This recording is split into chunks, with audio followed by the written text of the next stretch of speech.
Schrodinger's equation is really cool. Yes, it is, Diana. I agree, but can we talk a little more about Heisenberg's uncertainty principle? Isn't there more to consider than the approach we use to describe it? Certainly, Kevin. Jeeves, let's have a closer look at that, please. Werner Heisenberg did more than make a quantitative statement when he said that the particle's position and momentum could not be known simultaneously. He wrote an equation that quantified the relationship. Let's see how that information can lead to an easy understanding of the hydrogen atom described in exquisite detail by the Schrödinger equation. Without going into too much detail, let's look at a proton and an electron. Since the electron has a very tiny mass, it can occupy a very large region of space. Conversely, the proton has a very large mass, 2,000 times that of an electron, and therefore it occupies a very tiny region of space. The result is a quantum mechanical hydrogen atom, a tiny massive nucleus surrounded by a much larger cloud representing the electron.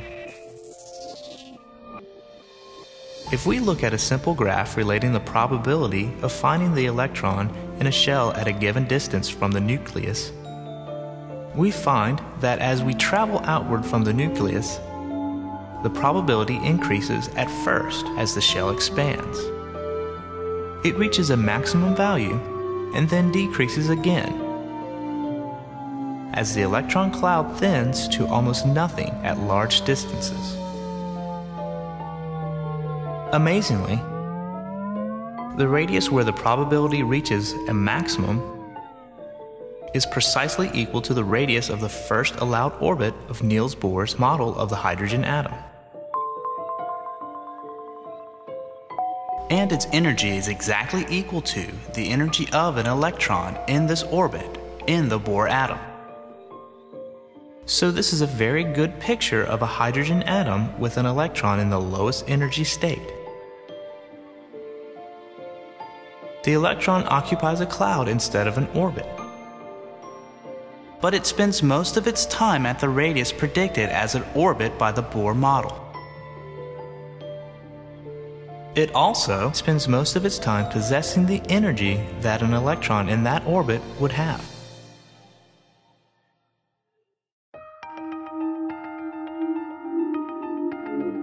But of course, the atom is not always found in the lowest energy state, as there are other orbits allowed in Bohr's model. There are other higher energy states in the quantum mechanical hydrogen atom.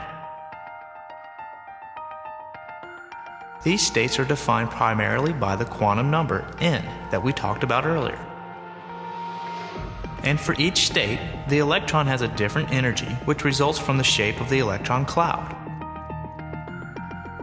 For n equals 1, called the ground state, the shape is a symmetric cloud, the same in all directions.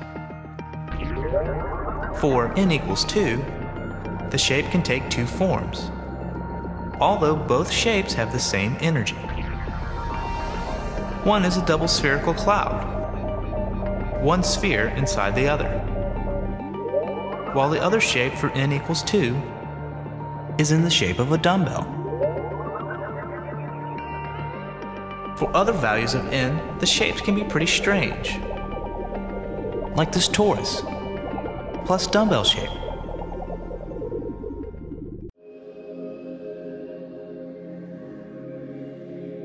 An electron in the lowest energy shell in an atom can be struck by and absorb the energy of a photon, giving it enough energy to jump to the next energy shell. And the reverse process allows the electron to jump back down into the lowest energy shell and emit a photon. The color of the photon depends on the energy difference between the two shells. This explains the spectral lines that identify an element.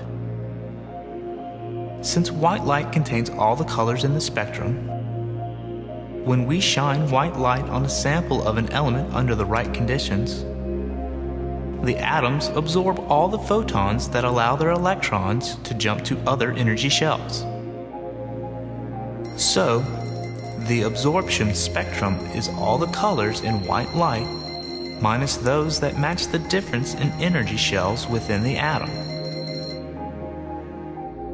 And when those electrons spontaneously jump back down to the lowest energy levels, that emission spectrum contains only the lines that match the difference in the energy shells within the atom.